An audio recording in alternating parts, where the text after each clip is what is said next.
Annie, হুম? তুমি তো জানো আমার আম্মার শরীরটা ডে বাই ডে অনেক খারাপ হচ্ছে। হ্যাঁ, সো আমার বন্ধু বান্ধব রিলেটিভ সবাই চাচ্ছে আমি যাতে তাড়াতাড়ি বিয়েটা করি, সেটেল হই। ভালো তো, বিয়ে করে ফেলো। হ্যাঁ, সেই জন্যই তুমি তো জানো আমি তোমাকে অনেক পছন্দ। আমি তোমাকে পছন্দ করি, তো কি হয়েছে? এটার জন্যই চাচ্ছিলাম যে তোমার আর আমার ব্যাপারটা আমরা যদি একটু আগায় নিতে পারতাম। পলাশ, ওয়েট। দেখো, আমি এখন বিয়ে করতে চাচ্ছি না। আমি চাই আমার ক্যারিয়ার উপরে ফোকাস করতে বেশি। আর আমি বিয়ে করলেও না, আমি চাই এমন কারোর সাথে বিয়ে হতে যে আমাকে নিয়ে ঘুরবে, হানিমুনে যাব, আমরা একা থাকবো। আমি নার্স হয়ে থাকতে চাই না। মানে, don't get me wrong.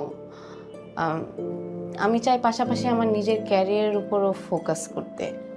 And honestly আমি চাই না তোমার আমার মাঝে এই ফ্রেন্ডশিপটা নষ্ট হোক। I hope you understand.